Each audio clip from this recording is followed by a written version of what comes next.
stratégie.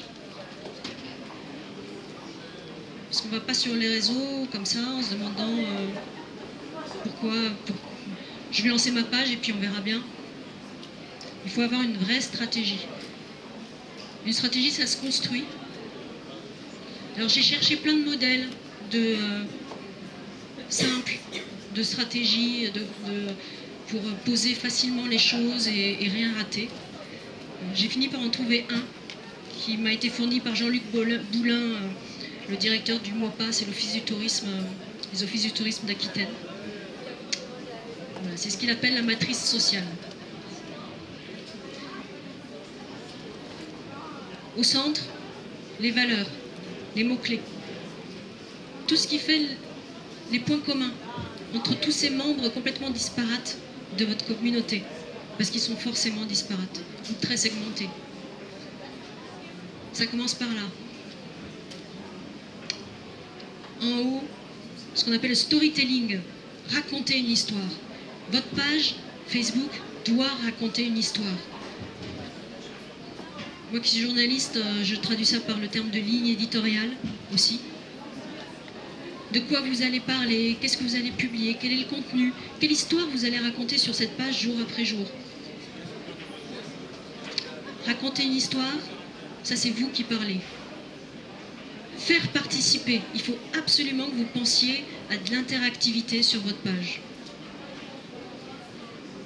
L'interactivité de base, c'est le commentaire, c'est le j'aime.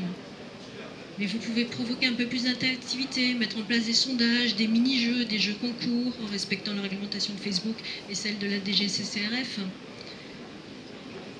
Il faut que votre page, l'idéal, le Graal ultime, c'est que vous ne mettiez plus rien sur votre page. Ce n'est pas vous qui mettez les infos, c'est votre communauté.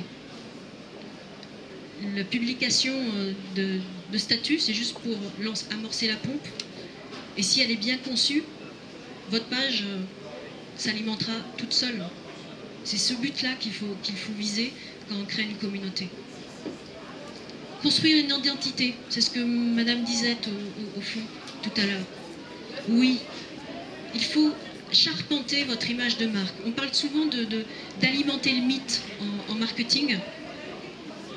Il faut créer cette appartenance, cette identité, ces références communes, cette histoire, ce patrimoine commun.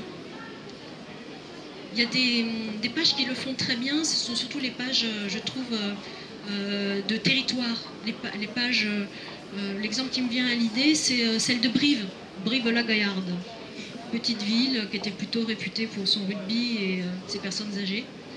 Et en fait, ils ont complètement changé l'image de marque de l'entreprise, de la ville via Facebook.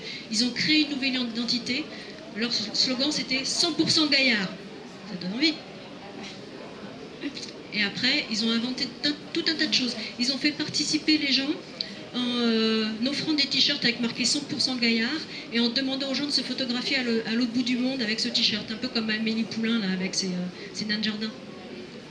Et ils n'arrêtent pas, c'est-à-dire qu'ils font des pages spécifiques chaque fois qu'ils lancent un jeu de ce type-là.